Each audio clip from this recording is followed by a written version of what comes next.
DGMO यानी कि director general of military operations की प्रेस ब्रीफिंग होगी और डीजीएमओ की मीटिंग के बाद प्रेस ब्रीफिंग ये बताई जा रही है। दोपहर 2:30 बजे डीजीएमओ की प्रेस ब्रीफिंग होनी है और दोपहर 12 बजे डीजीएमओ की मीटिंग होगी, यानी कि पहले मीटिंग होगी उसके बाद प्रेस ब्रीफिंग होगी। डीजीएमओ की ये जो director general of military operations की जो बातचीत होगी उस मीटिंग में, उस बैठक में, उसके बाद प्रेस ब्रीफिंग विदेश मंत्रालय की तरफ से और डीजीएमओ की तरफ से की जाएगी और बताया जाएगा कि इस बैठक में क्या कुछ दोनों देशों के बीच में हुआ। क्योंकि कल जो हाई लेवल मीटिंग प्रधानमंत्री नरेंद्र मोदी की अध्यक्षता में और तीनों सेना अध्यक्ष सीडीएस अनिल चौहान और उसके साथ ही रक्षा मंत्री एनएस अजीत डोभाल, विदेश मंत्री सब मौजूद थे, उसमें बड़ी बातें, दो टूक संदेश अंतर्राष्ट्रीय स्तर को भी दी गई। यानी अमेरिका जो मध्यस्थता की बात कर रहा था उनको भी साफ कहा गया कि अब सिर्फ और सिर्फ पाकिस्तान पर अगर चर्चा होगी तो पाकिस्तान ऑक्युपाइड कश्मीर यानी पीओके पर होगी और किसी मुद्दे पर जो चर्चा है वो संभव नहीं है। यानी कि हम अपनी संप्रभुता, हम अपनी अखंडता से किसी से भी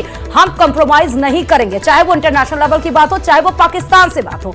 और उसके तहत आपने देखा कि 7 अप्रैल को जो ऑपरेशन सिंदूर के तहत जो हमने कार्रवाई की और 9 आतंकी ठिकानों को जो तबाह किया पाकिस्तान के, उसके बाद पाकिस्तान किस तरह से बौखलाया था। लगातार 4 दिन से वो ड्रोन अटैक और मिसाइल अटैक करने की कोशिश लगातार उसके द्वारा की गई, लेकिन हर बार उसको मुंह की खानी पड़ी। हर बार आप देखिए कि किस तरह से हमने 5 उसके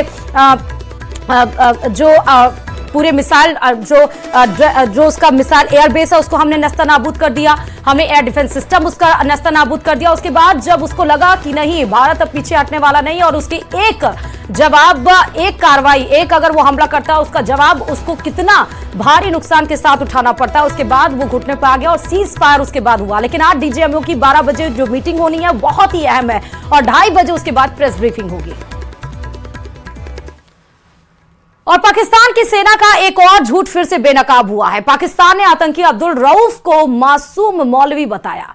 जी हां, दरअसल पाकिस्तान की सेना ने आतंकी अब्दुल रऊफ की एक वायरल फोटो पर सफाई देते हुए दावा किया कि वो शख्स एक सामान्य नागरिक और समाज सेवी है और उसका लश्कर से कोई लेना देना नहीं।